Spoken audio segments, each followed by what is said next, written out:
Exactly 125 years ago, Cavalry Captain Max von Stephanitz bought the first officially registered German Shepherd dog in canine history. What did the creator of the breed think about German Shepherds, and why did he start breeding them? What were the goals when developing the breed? How well would today's German Shepherds meet the expectations of Stephanitz? In this part, we will explore these questions. Sometime in the late 1880s, on a fine sunny afternoon, a German cavalry officer was sitting on the banks of the River Rhine. It was one of those rare periods when Germany was not at war with any other European countries, so life for military officers was rather uneventful and boring.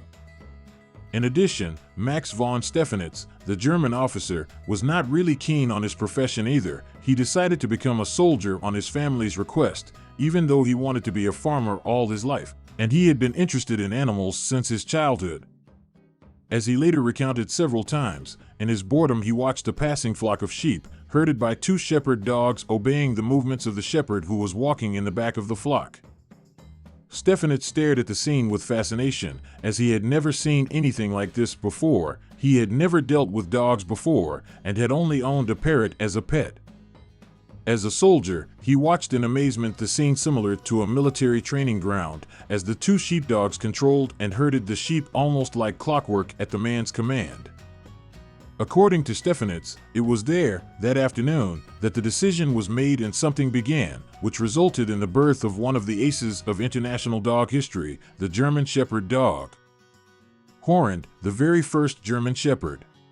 Captain Stephanitz's dream was to create a shepherd dog that could be made the ideal service and working dog, that learns easily and quickly, is persistent and athletic, and that can be used in all weather conditions. From the very first moment, the main role in his ideas was the working abilities of the dog he wanted to create, about which he once wrote, in quotes, "Breeding should never be made with animals that are not in work. The proof of the education of the dog for work is a necessity for admission for breeding, rather than show honors, which afford a very misleading idea of a dog's value for breeding. The breeding of shepherd dogs is the breeding of working dogs, and this must always be the aim, or we shall cease to produce shepherd dogs," he added. Max von Stephanitz set about finding the ideal animal to be the founder of the new dog breed. He was so serious that in 1898 he left the army and began searching in the countryside for the ideal shepherd dog, whom he finally found just 125 years ago, in April 1899. At a dog show in Karlsruhe. It was a working shepherd dog with a height of 61 centimeters at the withers, yellow-gray color, named Hector Lynxrhein by his breeder in Frankfurt. Stephanitz renamed him Horrend von Grafrath, who became the first officially registered German shepherd dog in history. Von Stephanitz then founded the German Shepherd Dog Association, SV, and developed a detailed standard for the new breed. Usability and intelligence became the captain's motto, and it was also well known about the founder of the breed that appearance was a multitude of aspects behind intelligence and ability to work. His attitude towards the new breed is reflected in quotations from him, such as, "Utility is the true criterion of beauty," or even "The most perfectly built dog is of no use if he does not possess the incentive to give of his best and of his uttermost. The coloring of the dog has no significance whatever for service. Our shepherd dog accordingly is not bred for color. Coloring therefore is only a fad of the amateur and as such is often liable to changes of whim." World success. The popularity of the new breed in Germany grew rapidly as Germany was preparing for war and there was a huge demand for service dogs in the army and law enforcement forces.